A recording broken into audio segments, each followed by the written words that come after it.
CEO of the Joburg Property Company is back at work. She was suspended from her duties for 3 months after an SIU report found evidence of financial misconduct amounting to 18 million rand.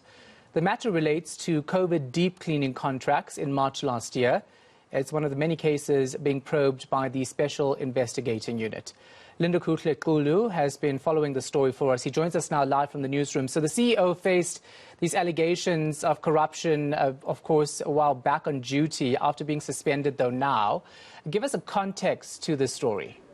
Well, Shahan, we understand that there were whistleblowers that essentially cited that there might be some corruption in terms of the issuing of that particular tender by the Joburg Property Company to deep clean many parts of Johannesburg. This was during the hard lockdown, the first lockdown that we experienced, when we were told that we would be at home, and in many aspects there would only be an allowance of movement for those that are essential workers. So in that 21 days, the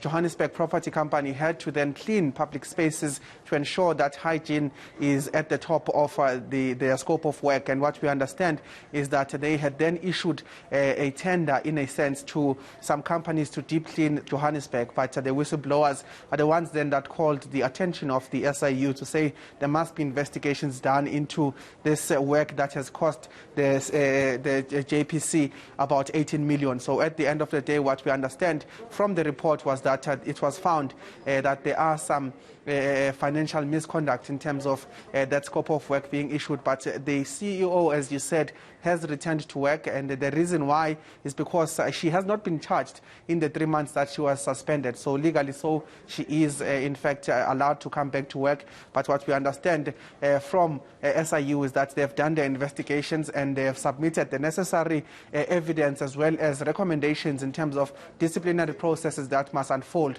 But at this stage, that still hasn't happened from the city of Johannesburg, as well as no prosecutions have been done to this stage in terms of the National Prosecuting Authority. But let's take a listen to what they found. That's the SIU through Kaiser Khanyago, giving us a sense of some of their findings. We found that there was a problem in the tender processes that were followed, and that there were some officials that were complicit in those irregularities that we found in relation to the SCM process. So she's broken her silence today, denying flouting any processes.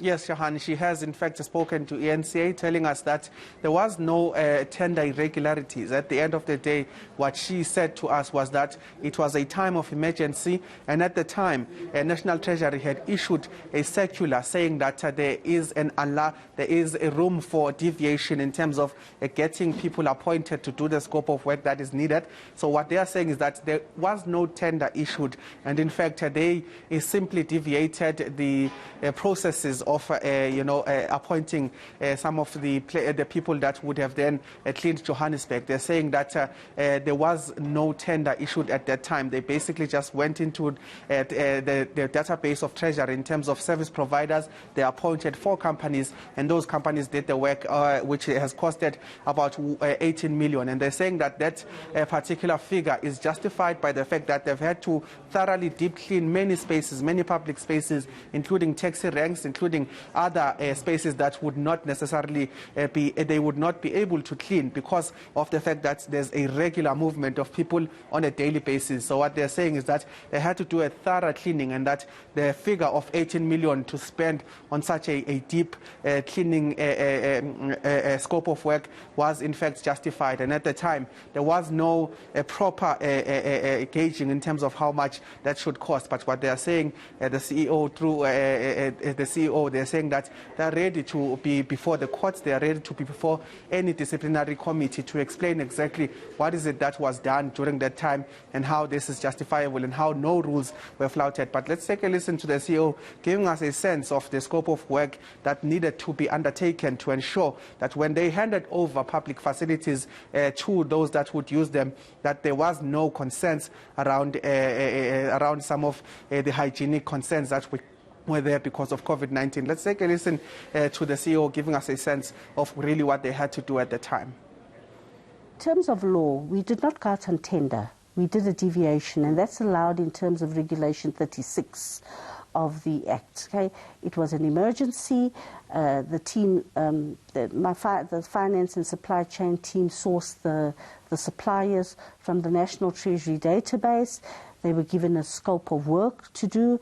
They did that scope of work, and the scope of work was not just fogging. The scope of work was deep cleaning, sanitization, fogging, scrubbing of every single corner.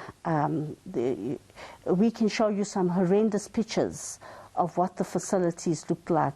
And there was no way you were going to be locked down, leave the facilities in the state that it was, and allow the public to come back to a dirty facility. So certainly what the suppliers did was they did the work. According to the specifications that we gave them. All right, I'm going to leave it right there. Lindokuhle Xulu.